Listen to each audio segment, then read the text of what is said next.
बिस्मिल्लाहिर्रहमानिर्रहीम, अस्सलाम वालेकुम। प्राइवेट तालीमी इदारों का जो फ़ीस स्ट्रक्चर है, उसका मयार क्या है, उसका तरीक़ाकार क्या है, ये फ़ीसें किस हिसाब से ली जाती हैं, इनमें सालाना इज़ाफ़ा जो है वो किस हिसाब से, किस फ़ार्मूले के तहत किया जाता है। एक बच्चा जो नर्सरी में एक स्कूल में उसने एडमिशन लिया है, वही बच्चा जब मिडल क्लासेस में जाता है या मिडल से जो है वो हाई क्लासेस में जाता है, उसका जो एडमिशन है वो क्यों बढ़ा दिया जाता है, उसे बार-बार एडमिशन क्यों देना पड़ता है। ऐसे बेशुमार सवालात हैं कि यानी कि आम आदमी जानना चाहता है कि उसका क्या तरीक़ाकार है। क्या गवर्नमेंट की जानब से कोई ऐसी पॉलिसी बनाई गई है या जो प्राइवेट एसोसिएशंस हैं, तालीमी इदारों की जो तंजीमें हैं, उनकी जानब से क्या कोई ऐसा तरीक़ाकार वज़ा किया गया है? मुझे कम अज़ कम ऐसा कहीं भी कोई नज़र नहीं आया। अगर हो तो मेरे इल्म में ज़रूर इज़ाफ़ा फ़रमाइएगा। तो मैं ये समझता हूँ कि कम अज़ कम जितने भी हमारे प्राइवेट तालीमी इदारे हैं, इनका कोई ना कोई जो है वो एक रूल्स, एक सिस्टम के अंदर इनको ज़रूर गवर्नमेंट को लाना चाहिए।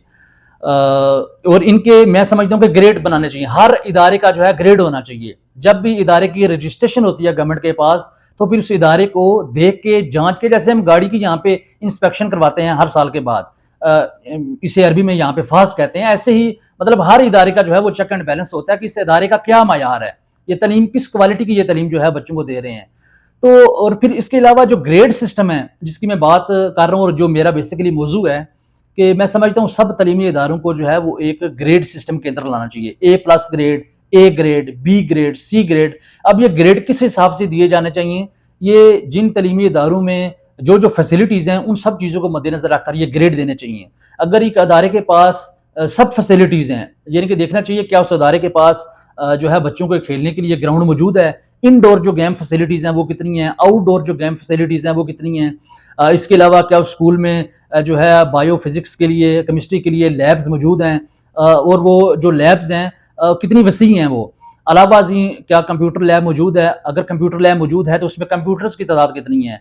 उसके अलावा क्या उस इदारे के अंदर लाइब्रेरी मौजूद है, लाइब्रेरी मौजूद है तो कितनी किताबें मौजूद हैं उस लाइब्रेरी के अंदर, क्या तलबा उस किताबों से मुस्तफ़ीद हो रहे हैं। इसके अलावा जो इदारा है क्या वो टेक्निकल स्किल्स सिखा रहा है, कौन कौन सी सिखा रहा है, किस किस टॉपिक पे सिखा रहा है। इसके अलावा क्या वो इदारा कैरियर काउंसलिंग जो है वो करवा रहा है, क्या इस अदारे से जो तलबा व तालबात फारग हो रहे हैं क्या उन्हें इंग्लिश पे अबूर हासिल है। क्योंकि इंग्लिश जो है बेशक हम जो है आप इससे अहमियत ना दें, लेकिन चूँकि ये एक इंटरनेशनल लैंग्वेज है और हमारे बच्चे या बच्चियाँ जो बिलखसूस मैट्रिक FA के बाद फ़ॉरेन में तालीम हासिल करने के लिए जाते हैं तो उन्हें IELTS पास करते हुए बड़ी मुश्किलात का सामना करना पड़ता है। वो 10-10, 12-12 साल जो है वो इंग्लिश समरियों के मज़ामीन के रटे लगाते रहते हैं, लेकिन IELTS के टेस्ट पास करने के लिए उन बेचारों को दोबारा जो है कहीं 6 महीने, 8 महीने, साल का कोर्स करना पड़ता है। उसके बाद वो इस काबिल होते हैं कि उनका जो IELTS का एग्ज़ाम है वो पास हो सके। तो मैं ये समझता हूँ कि इन इदारों को एक तो सालाना जो है इनका चेक एंड बैलेंस होना चाहिए, और इनकी जो अगर किसी अदारे ने बड़ा अच्छा वर्क किया है तो साल के बाद वो दोबारा जो है अप्लाई कर सकता है। जैसे होटलिंग का सिस्टम होता है, ये कौन सा होटल है जी,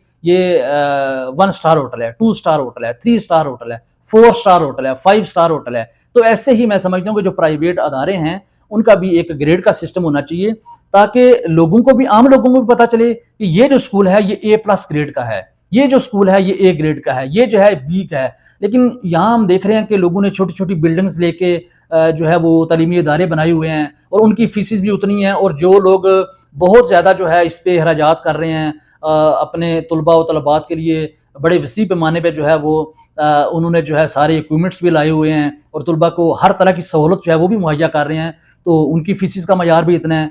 तो यानी कि लोगों को वो गोभी, गाजर, भिंडी में जो है कोई फ़र्क महसूस नहीं हो रहा है। तो मैं समझता हूँ कि इसमें कोई मेरा कतन मकसद नहीं है किसी इनफरादी तौर पे किसी अदारे को टारगेट करना, बल्कि ओवरऑल पूरे आज़ाद कश्मीर और पाकिस्तान के अंदर ही मेरे ख्याल में ऐसी सिचुएशन है, क्योंकि कोई ग्रेडिंग का सिस्टम नहीं है, कहीं कोई 1 star, 2 star, 3 star, 4 star, 5 star वाला सिस्टम नहीं है। बस वो ना गवर्नमेंट पूछने वाली है और ना ही तालीमी इदारों ने खुद जो है अपने तौर पे, प्राइवेट तौर पे जो है, जैसे उन्होंने बाकी सारा सिस्टम प्राइवेट तौर पे बनाया हुआ है, तो ये भी मैं समझता हूँ कि सारे तालीमी इदारे मिलकर जो है वो ऐसा कोई सिस्टम बना सकते हैं, ताकि जिस इदारे के पास जितनी की बिल्डिंग है उसे उस हिसाब से ग्रेड मिले, जितनी उसके पास फैसिलिटीज़ हैं वो बच्चों को दे रहे हैं उसे उस हिसाब से ग्रेड मिले, और फिर ग्रेड के हिसाब से फीसें हों कि इस ग्रेड वाला जो B ग्रेड वाला स्कूल है वो जो है वो नर्सरी से लेकर 5 तक बच्चों से 2000 फीस ले सकता है, 5 ले सकता है, 10 ले सकता है, जो भी वो एक तरीकाकार हो। तो गवर्नमेंट जो है, जैसे हमारे DC साहब, AC साहब ہمارے جو اضلاع تحصیلوں کے ہوتے ہیں وہ روزانہ کے حساب سے گاجر گوبھی بھنڈیوں کے ریٹ جو ہے ریڑھی بانوں سے جا کے چیک کرتے رہتے ہیں. وہ کم از کم میں سمجھتا ہوں کہ تھوڑی سی توجہ اگر پرائیویٹ تعلیمی اداروں کی جانب دیں, اس سے ایک تو جو اچھے لوگ ہیں جو واقعہ ہی جو علم کے متلاشی ہیں ان کے لیے جو ہے وہ ایک بڑا اہم کردار ادا کر رہے ہیں, انہیں اچھی سہولیات مہیا کر رہے ہیں, ان کے لیے بھی بڑا جو ہے نا فائدہ ہے. اور جو مافیاز ہیں اس شعبے میں چھپے ہوئے اور جو صرف جنہوں نے جو ہے ایک بزنس کے طور پہ اس شعبے کو جوائن کیا ہوا ہے, ان کی بھی کم از کم جو ہے حوصلہ شکنی ہوگی. اور ایسے ہی دیگر جو ہسپتال ہیں, ہسپتالوں کا بھی کوئی نہ کوئی معیار ہونا چاہیے. ہر ڈاکٹر جو ہے اپنے حساب سے فیس وصول کر رہا ہے, کوئی 500 لے رہا ہے, کوئی 1000 لے رہا ہے, کوئی 800 لے رہا ہے. ان کی رجسٹریشن کیسے ہو جاتی ہے, مطلب کون ان کو رجسٹر کرتا ہے, کیسے ان کو رجسٹریشن مل جاتی ہے؟ گورنمنٹ کو جو ہے کیا یہ ادارے پرائیویٹ جو ہے فائدہ دیتے ہیں؟ کیا کبھی کسی نے ایمرجنسی جو ہے وہ فری میں ہینڈل کی ہے؟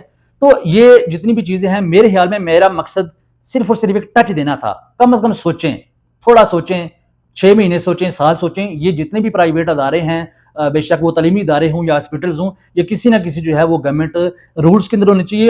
تو میری صرف گزارش یہ ہے کہ جتنے بھی تعلیمی ادارے ہیں ہماری گورنمنٹ کو چاہیے, پاکستان کی گورنمنٹ, آزاد کشمیر کی گورنمنٹ کے پہلے یہ کوئی رولز بنائیں.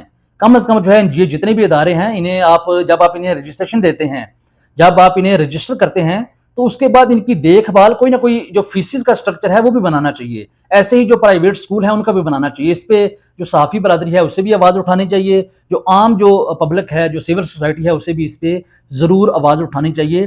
اس میں کسی کا نقصان نہیں ہے, بلکہ جو کام کرنے والے لوگ ہیں یہ کوئی برائی نہیں ہے. اگر کوئی پرائیویٹ طور پہ تعلیمی ادارے چلا رہا ہے یا ہاسپٹل چلا رہا ہے, یہ کوئی برائی نہیں ہے.